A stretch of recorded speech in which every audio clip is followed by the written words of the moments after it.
Seja muito bem-vindo a mais um vídeo aqui no nosso canal. Meu nome é Rodrigo Lucas e estou aqui novamente para a gente poder continuar o nosso aplicativo de Pokédex, né? Na aula passada a gente fez algumas coisas bacanas, como por exemplo, fazer esse modal aparecer. E eu deixei como desafio para que vocês conseguissem passar as informações aqui do Pokémon, né, para a tela de modal. Se você não conseguiu fazer, a gente vai fazer isso agora. Só não se esqueça de se inscrever no canal, deixar um comentário e bora lá, tá? Primeiro de tudo, eu preciso pegar a informação do nome do Pokémon que está sendo selecionado, tá? E para isso, a gente vai criar um estado, porque lembra, a gente tem aqui no meu content, a gente tem um flat list, e dentro do meu flat list, a gente tem um presable que está passando o toggle modal que serve para executar o meu modal e mostrar ele em tela. Por que que eu preciso do nome? Porque lá na nossa API do Poké API, a gente precisa passar o nome do Pokémon para poder fazer a busca dele.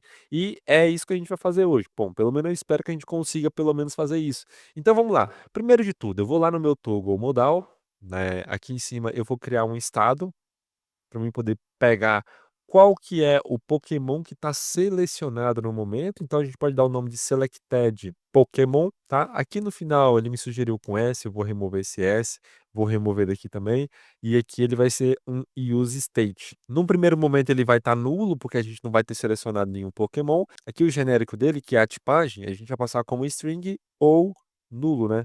Porque pode ser que a gente não passe nenhum parâmetro ali, beleza?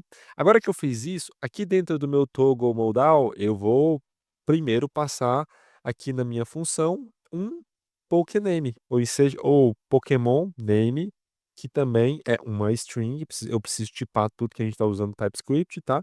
Aqui ele pode ser opcional, porque pode ser que não tenha, né? Beleza? Agora aqui dentro eu preciso passar um if para poder verificar se tem um Pokémon selecionado. Então, se tem um Pokémon selecionado, aí sim eu passo o meu Selected Pokémon, passando o Pokémon que foi selecionado. No caso aqui, o Pokémon Name.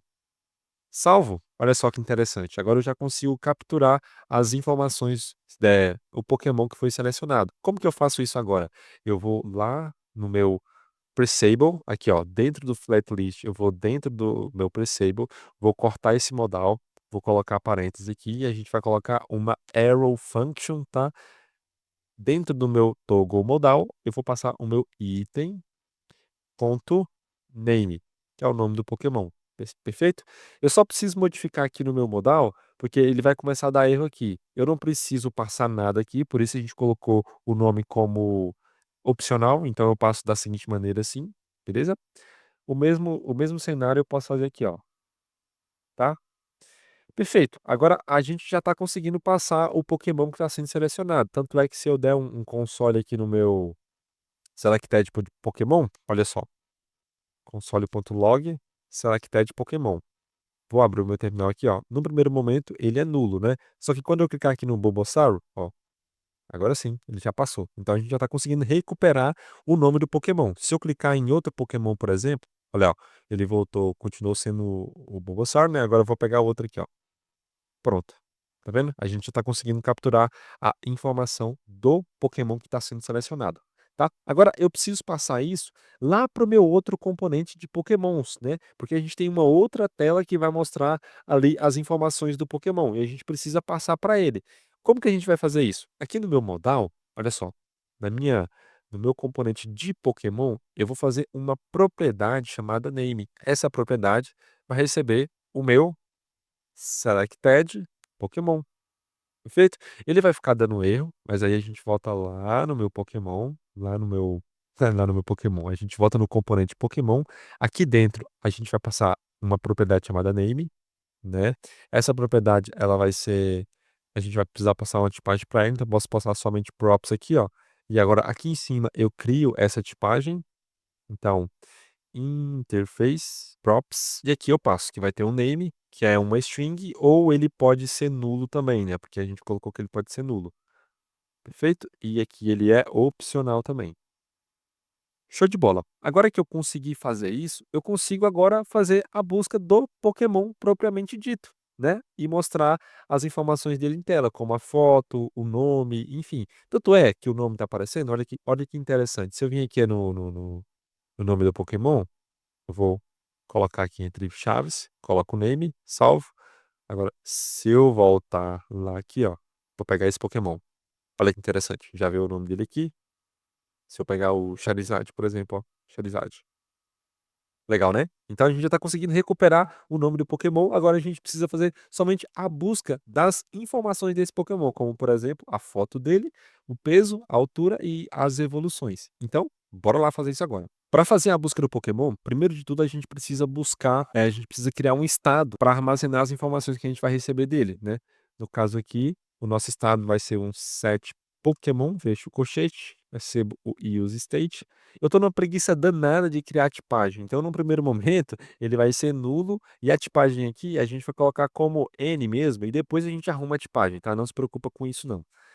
Agora que eu fiz isso, eu posso simplesmente fazer um use effect. E se você lembrar como que funciona o use effect, é da seguinte maneira: a gente tem uma arrow function, onde a gente vai executar as nossas funções, e por último a gente tem uma rede de dependências. Essa rede de dependências serve para falar em qual momento que eu devo executar esse use effect. Quando eu não passo nada aqui, quer dizer que o meu use effect vai disparar uma vez quando esse componente for carregado. Só que quando eu coloco alguma coisa aqui dentro, significa que o meu use effect vai disparar toda vez que essa informação mudar. Então, por exemplo, se eu passar o nome aqui, toda vez que eu selecionar um nome novo, ele vai carregar o use effect. Toda vez que eu selecionar um nome novo, ele vai carregar o use effect, tá? Então, a gente vai fazer isso agora, tá? Eu vou fazer a busca desse Pokémon. Aqui dentro, a gente pode começar criando uma funçãozinha. Eu vou chamar essa função de loading Pokémon. Essa nossa função vou colocar dentro de um try catch. Na verdade, eu não vou colocar dentro de um try catch, depois a gente pode fazer isso. Response recebe await.api.get e aqui a gente vai passar a URL que faz a busca do Pokémon, né? Então a gente pode passar aqui, ó, barra Pokémon, e aqui eu pego o name dele, né? Barra Pokémon, coloco aqui o sinal de dólar, entre chaves eu passo a minha variável Pokémon. A API fica dando erro porque eu não fiz a importação dela, então já importei ali dentro. Agora eu posso simplesmente fazer isso, ó, set Pokémon, cadê? Set Pokémon, e passo o meu response.json não, né? Response.data. Pronto, feito isso aqui agora, dentro da minha variável Pokémon, eu já tenho as informações do Pokémon. Então, por exemplo, eu posso vir lá embaixo, onde tem o nome do Pokémon já está sendo passado, mas agora eu preciso pegar a foto do Pokémon. Então, eu faço da seguinte maneira: eu apago esse meu require aqui, coloco mais umas chaves, passo o RI. Depois dessa minha URI, a gente vai pegar Pokémon.sprite.from underline salvo. Ele deu um pequeno erro. Vamos tentar entender o que que aconteceu aqui. Ah, a gente esqueceu aqui, ó, do load Pokémon, a gente esqueceu de colocar para carregar. Então, para carregar não, né? Para executar, beleza? Vamos ver se isso aqui já resolve. Tá. Ele começou dando, ele continua dando erro. É porque acontece, num primeiro momento, esse meu sprite aqui, ele vai ser nulo. Então eu preciso esperar que ele carregue e traga as informações para mim. Então, para isso aqui, ó, depois do meu use effect, eu posso criar aqui um loadzinho só para poder aparecer. Então, por exemplo, enquanto o meu Pokémon enquanto eu não tiver nada dentro do meu Pokémon, eu retorno essa informação aqui, ó, carregando informações do Pokémon. Salvo. Assim já dá uma pequena tratada ali no negócio. Vamos ver. Olha lá. Agora já melhorou, né? Ele já tá aparecendo ali. Só que não tá aparecendo ele. Eu acredito que a gente precisa aumentar um pouquinho o tamanho dele, tá? Vou colocar de 100. Aqui eu coloco a altura de 100 também. Salvo. Olha só. Agora sim, o nosso querido Pokémon já tá aparecendo ali, né? Bacana demais. Agora, eu preciso colocar o peso e a altura para poder aparecer também, né? E para a gente poder fazer isso é bem simples. A gente vai fazer da seguinte maneira, olha só. Aqui para altura, eu preciso abrir essa minha view aqui, ó, info Pokémon. Dentro dela, a gente vai ter aqui, ó, a altura. A altura é Pokémon ponto. A altura não, no caso, isso aqui é o peso, né? Rodrigo tá muito maluco. E aqui a gente precisa dividir por 10, tá? Agora, a mesma coisa para altura, tá bom? Salve isso aqui agora. Olha, perceba que já mudou ali, né? Já mudou tanto quilo quanto a altura. Se eu selecionar um outro Pokémon, o Charizard, por exemplo, vai lá. 95 de peso, 1,70 m de altura. Bacana, a gente conseguiu fazer as informações aqui do Pokémon de uma forma bem bacana, bem interessante. É claro que a estilização ficou um pouquinho tosca, mas enfim, o que realmente importa para vocês aqui é o conhecimento sendo passado de como recuperar informações de um componente para outro, como carregar essas informações dentro do Use Effect, e eu estou bem satisfeito com o conhecimento que eu estou passando para vocês, e eu espero que esse conhecimento possa ajudar você de alguma maneira. Se ajudou, deixe um comentário, compartilhe com seus amigos e é isso. Obrigado, até a próxima. Valeu.